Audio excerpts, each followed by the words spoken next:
अगर आप भी लेना चाहते हैं देश दुनिया की तमाम जानकारी तो आज ही सब्सक्राइब करें हमारे चैनल को। साथ ही नीचे दिए बेल आइकन को जरूर दबाएं ताकि हर अपडेट आप तक पहुंच सके। नमस्कार, प्रभासाक्षी न्यूज़ नेटवर्क देख रहे हैं आप। मैं आपके साथ प्रणव तिवारी। हम मौजूद हैं गोरखपुर महानगर में। एक प्रकरण सामने आता है, लोकतंत्र का चौथा स्तंभ, उस पर प्रहार किया जाता है।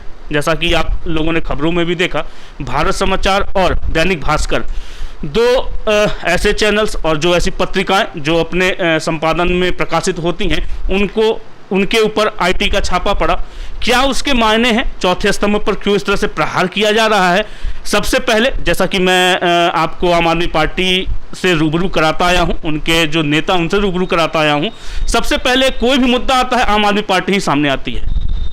तो चूंकि नया प्रकरण आया है, आम आदमी पार्टी ने लेके भारत समाचार और दैनिक भास्कर के जो चौथे स्तंभ के रूप में वो उपस्थित हो रहे हैं, अपनी बातों को सामने लाने का कोशिश कर रहे हैं। जो उनके पर प्रहार हुआ है उस पर खास बातचीत करने के लिए हमारे साथ मौजूद हैं वैभव जायसवाल जी हैं, आम आदमी पार्टी के उत्तर प्रदेश के प्रदेश प्रवक्ता हैं। बहुत बहुत स्वागत, अभिनंदन है सर आपका। नमस्कार सर, आपको भी।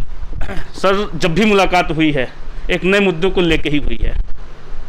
अगर इस तरह से देखा जाए तो क्या इसको विवादों का शहर कह दिया जाए, विवादों का प्रदेश कह दिया जाए? क्योंकि जो भी विवाद आ रहे हैं सबसे पहले आम आदमी पार्टी फिर से उसके सामने आ जा रही है। अभी कल का प्रकरण है, वैभव माहेश्वरी साहब जो हैं आपके मुख्य प्रदेश प्रवक्ता, वो सामने आ गए। चौथे स्तंभ के ऊपर जो प्रहार हुआ है उसको बचाने के लिए आ गए। क्या है पूरा प्रकरण सर? चूँकि आप संज्ञान लिए हुए हैं, प्रदेश प्रवक्ता के आप पद पे हैं, पूरे प्रकरण के बारे में बता दीजिए और संदीप माहेश्वरी जी ने जो किया है उसके बारे में जानकारी बताओ। सबसे पहले मैं आपको बताना चाहूँगा कि भारत के 4 स्तंभ हैं, उसमें पत्रकारिता एक मजबूत स्तंभ है। और जिस प्रकार से पत्रकारिता पे कहा जाए, भारतीय जनता पार्टी की जो सरकार है वो लगातार हमलावर है। कहीं ना कहीं पूरी व्यवस्था को सरकारी तंत्र द्वारा झुकाने का जो प्रयास किया जा रहा है।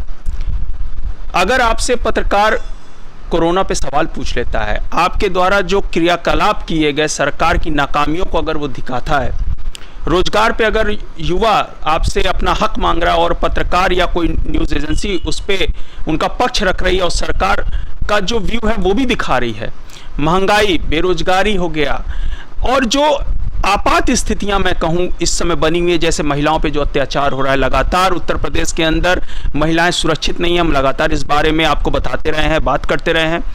उसको लेकर अगर भाजपा सरकार जो मीडिया हाउस सच दिखाने का काम कर रही है, सच बोल रही है, उनको डराने का, धमकाने का काम करेगी, छापेमारी से भयभीत करने का काम करेगी, तो आम आदमी पार्टी सदैव उनके साथ खड़ी है।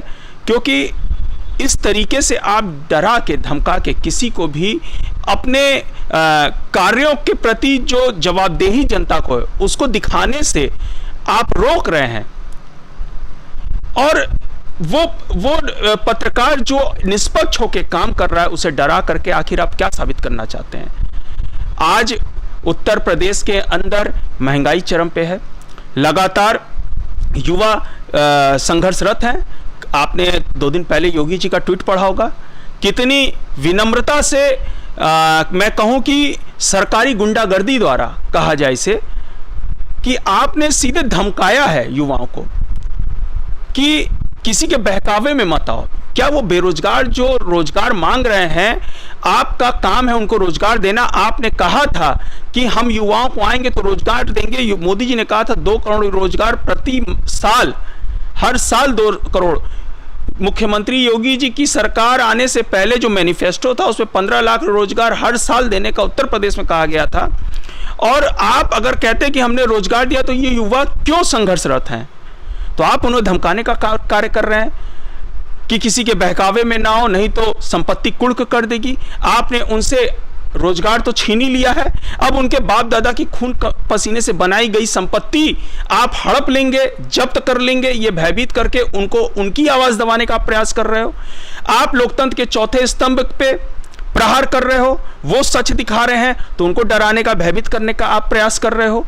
इस तरीके की राजनीति और इस तरीके की कार्यवाही जो भारतीय जनता पार्टी की सरकार लगातार कर रही है, ये हमारा फर्ज भी है। इसीलिए आपने देखा होगा कि कल आम आदमी पार्टी के राज्यसभा सांसद आदरणीय श्री संजय सिंह जी ने, राष्ट्रीय अध्यक्ष दिल्ली के मुख्यमंत्री आदरणीय श्री केजरीवाल जी ने ये कहा कि जो ये प्रहार है इसकी कड़ी निंदा की और राज्यसभा सांसद आदरणीय संजय सिंह ने कहा कि आज उत्तर प्रदेश के अंदर आम आदमी पार्टी का हर एक कार्यकर्ता इसके खिलाफ हल्ला बोलेगा, प्रदर्शन करेगा। और उसी के तहत आज पूरे उत्तर प्रदेश के हर एक जिले में हमारे कार्यकर्ता इसके खिलाफ एक विरोध प्रदर्शन करके अपना जो रोष है वो व्यक्त किए हैं। आप लगातार संवैधानिक संस्थाएं हैं, उनका दुरुपयोग किस तरीके से किया जा सकता है, भारतीय जनता पार्टी की सरकार में देखने को जनता को मिल गया। जनता भी पूरी बारीकी से मैं कहूं सारे प्रकरण को देख रही है, चाहे वो महंगाई हो, बेरोजगारी हो, चाहे वो इस तरीके की जो क्रियाकलाप हैं, कोरोना में जिस तरीके का आपका मिसमैनेजमेंट था, आपने जितने वादे किए, आप आज कहां खड़े हैं, इसका जवाब भारतीय जनता पार्टी को आने वाले 2022 के चुनाव में जनता देगी। और हमारा जो काम है वो हम कर रहे हैं। जी बिल्कुल सर, चूंकि जैसा मैंने कहा भी कि कुछ भी ऐसे प्रकरण आता है आम आदमी पार्टी सबसे सामने आती है, सबसे पहले आती है। एक ऐसा ही प्रकरण इस समय ब्राह्मणों के ऊपर चल रहा है। बहन मायावती 14 साल बाद फिर से उनको ब्राह्मणों पर राजनीति करने का मन किया, तो वो उत्तर प्रदेश में चली आई कि हम ब्राह्मणों का सम्मान करेंगे, एक महासम्मेलन करेंगे। भारतीय जनता पार्टी अलग दावा करती है कि गुरु पूर्णिमा का दिन जो होता है वो विशेष होता है, उस दिन हम लोग सारे मठाधीशों या पुरोहितों, पुजारियों का सम्मान करेंगे, उनका आशीर्वाद लेंगे। आम आदमी पार्टी का भी कुछ ऐसा राज है क्या कि आगामी चुनाव को लेके ब्राह्मणों का कार्ड खेलेगी और चुनाव में आने का एक प्रयास करेगी? आम आदमी पार्टी मुद्दों की राजनीति करती है। आम आदमी पार्टी अच्छी शिक्षा व्यवस्था हो, इसकी राजनीति करती है। आम आदमी पार्टी लोगों को रोजगार मिल सके, इसकी राजनीति कर रही है। आम आदमी पार्टी लोगों को अच्छी स्वास्थ्य व्यवस्था मिल सके, इसकी राजनीति करती है। आम आदमी पार्टी लोगों को कैसे, उत्तर प्रदेश के लोगों को कैसे मुफ्त बिजली मिल सके, मुफ्त पानी मिल सके, मुफ्त महिलाओं को बस यात्रा मिल सके, मुफ्त बुजुर्गों को बस यात्रा मिल सके, कैसे लोगों को अपना हक मिल सके, और जो मुद्दे हैं उसकी राजनीति करती है। अन्य पार्टियां क्या कर रही हैं, ये इससे आम आदमी पार्टी का कोई सरोकार नहीं। आपने देखा, अगर युवा परेशान है तो आम आदमी पार्टी मुद्दों की राजनीति करते हुए युवाओं के साथ खड़ी थी। छात्र सभा के हमारे प्रदेश अध्यक्ष श्री वंशराज दुबे जी ने 10 दिनों की पदयात्रा निकाली, प्रयागराज से लखनऊ तक की। ये हमारी राजनीति है। अगर खुशी दुबे को योगी जी पिछले कई महीनों से यातनाएं दे रहे हैं, तो क्यों दे रहे हैं, उसके ऊपर कोई आरोप तक नहीं तय कर पाया अभी तक। तो उन मुद्दों को लेकर आम आदमी पार्टी हमेशा सामने आती है, जनता के बीच लेके आती है जो मुद्दे हैं। अन्य पार्टियां जातिगत मुद्दे बनाए, धार्मिक मुद्दे बनाए, इससे आम आदमी पार्टी का कोई भी लेना देना नहीं है। आम आदमी पार्टी जहां जनता के हक की बात होगी, जनता के प्रति हमारी जो जिम्मेदारी होगी, उसको हम हमेशा लेके आगे रहेंगे, हम कभी पीछे नहीं रहते हैं।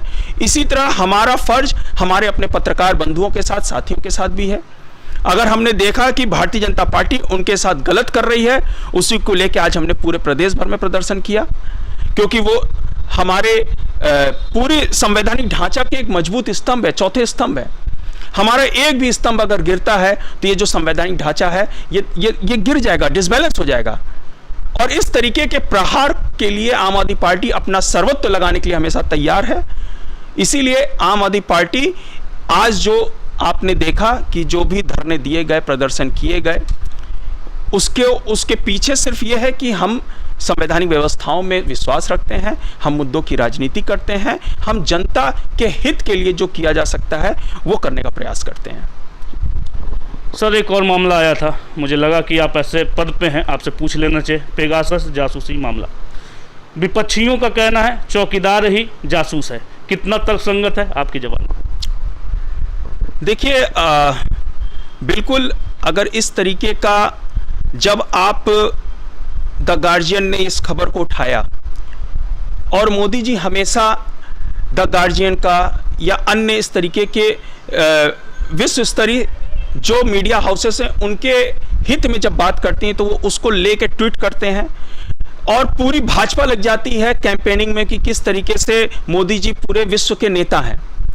आज वही मीडिया हाउस या विश्व के बड़े मीडिया हाउस इस तरीके का अगर आरोप लगा रहे हैं, तो अपनी छवि हमें साफ दिखाने के लिए अगर यही मोदी जी या भाजपा सरकार या हमारी केंद्र सरकार उन मीडिया हाउसों पे अगर मानहानि का दावा ठोक दें कि आपने ये कहा कैसे, इसका स्रोत आप बताओ। अगर भारतीय जनता पार्टी की सरकार, मोदी जी की सरकार सही है और उन्होंने ऐसा नहीं कराया है, तो मैं ये कहना चाहता हूं कि उनको तो दावा ठोक देना चाहिए कि कैसे उन्होंने किसी व्यक्ति विशेष के ऊपर या भारत की सरकार के ऊपर जो लांछन लगाया वो लगाने का कार्य किया कैसे गया। उनको कटघरे में खड़ा कर देना चाहिए।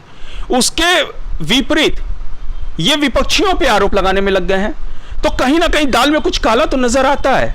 जिस प्रकार से पिछले कुछ प्रकरण हैं, जिस प्रकार से लोगों को आपने अभी देखा, मैंने अभी, आप पूछ रहे हो हमसे कि पत्रकारों पे जिस तरीके से हमला किया गया, उनके ऊपर आवाज दबाने के लिए जो आप नहीं रोक सकते हो, कैसे सीबीआई का, ईडी का दबाव दिखा करके उनकी आवाज दबाने का जो प्रयास किया जा रहा है, अगर आप सच बोल रहे हो तो रोका जा रहा है, तो कहीं ना कहीं तो है कि आप विपक्ष के लोगों पर या ऐसे प्रभावशाली लोग जो आपकी किन्हीं बातों को उजागर कर सकते हैं, उनको कैसे दबाया जाए। तो हो सकता है कि ये जासूसी कांड भारतीय जनता पार्टी की सरकार ने ही कराया हो। अगर वो साफ और सही नीयत रखते हैं तो इसके लिए जो जांच होनी चाहिए वो केंद्र सरकार या हमारी जो मोदी जी की सरकार है वही करेगी, और जो उनसे जवाब मांगना है अंतर्राष्ट्रीय स्तर पे वो केंद्र सरकार ही मांगेगी। तो इसमें ये बैकफुट पे दिख रहे हैं, और कहीं ना कहीं इस तरीके के प्रकरण में बैकफुट पे आने की वजह से प्रश्न खड़ा हो रहा है। और अगर ये बातें गलत हैं तो हम अपने देश की सरकार के साथ हैं, इनको मानहानि का दावा ठोक देना चाहिए। पूरे वर्ल्ड में जिस भी तरीके से भारत की छवि को नुकसान पहुंचाने का प्रयास किया जा रहा है, उसको जिस स्तर से भी रोका जा सकता है, रोकने का प्रयास करना चाहिए केंद्र सरकार को, ना कि विपक्षियों के ऊपर हमला करते हुए विपक्षियों के ऊपर आरोप लगाना चाहिए कि विपक्षियों की ये एक साजिश है। ये विपक्षियों की साजिश नहीं है, ये आरोप बड़े आरोप हैं और हमारे देश के ऊपर लगे आरोप हैं, और इसका जवाब देने का काम भी सरकार ही करेगी, भारत सरकार करेगी। तो अगर भारत सरकार इसका जवाब नहीं देती है तो कहीं ना कहीं हमारा सर झुकता है। जी सर, आम आदमी पार्टी का सदस्यता अभियान, मेरा अंतिम प्रश्न है आपसे, सदस्यता अभियान ने कितना रुख ले लिया है? क्योंकि जो आपका टारगेट था वो विधानसभा 2022 उत्तर प्रदेश का चुनाव था। किस तरीके से सदस्यता अभियान जो आप लेके एक मुहिम चले थे, कितनी अमली जामा आप लोगों के द्वारा उसको पहनाया जा चुका है? देखिए, 8 जुलाई से 8 अगस्त तक का सदस्यता अभियान एक माह का हमारा चल रहा है। 8 जुलाई के बाद लगभग 8 या 9 दिन के बाद का हमारे प्रदेश अध्यक्ष जी ने एक रिपोर्ट जनता के सामने रखा था। 14 लाख कुछ हज़ार हमारे सदस्य अभी तक बन चुके हैं। 8 अगस्त को हम पूरे विवरण के साथ आपके सामने आएंगे, लेकिन एक बात हम आपको बता रहे हैं कि जनता के अंदर जो उत्साह देखने को मिल रहा है, जिस तरीके से लोग हमारे सदस्य बन रहे हैं, हमारे परिवार में आ रहे हैं, और अन्य कई दलों के नेता, समाजसेवी, बुद्धिजीवी लगातार हमसे जुड़ रहे हैं, इन उत्साह को देखते हुए हमें लगता है कि हमारा जो टारगेट है या एक बदलाव की जो राजनीति हमने शुरू की है, उत्तर प्रदेश को एक अलग विकल्प देने का जो हमारा प्रयास है, उसमें हम सफल हो रहे हैं। जी, हमसे बात करने से बहुत बहुत धन्यवाद। नमस्कार आपको और आपकी पूरी टीम को। जय हिंद। आप थे वैभव जायसवाल जी, प्रदेश प्रवक्ता आम आदमी पार्टी। सदस्यता अभियान का जो उन लोगों का संकल्प था, किस तरीके से अमली जामा पहनाने का काम किया जा रहा, उसको बखूबी बताया। चौथे स्तंभ पे जो प्रहार हुआ है वो कितना निंदनीय है, उसके बारे में भी वैभव जायसवाल जी ने बखूबी बताया है। उनका कहना है कि यदि ये जो जासूसी मामला, पेगासस जासूसी मामला आया है, यदि भारत सरकार को कोई न कोई कटघरे में खड़ा कर रहा है और भारत सरकार निष्पक्ष है, तो हर विपक्षी उनके साथ है। वो इस बल्कि विपक्षियों पे आरोप नहीं लगाएं, वो निराधार है, ऐसा कहना था वैभव जायसवाल जी का। हम ऐसे ही मुद्दों को लेकर आपके सामने आते रहेंगे, उपस्थित होंगे, और जो जनहित के मुद्दे हैं आप तक लाने का प्रयास प्रभासाची न्यूज़ नेटवर्क की टीम ने हमेशा से किया है और करते भी रहेंगे। गोरखपुर से प्रभाव तिवारी, प्रभासाची न्यूज़ नेटवर्क।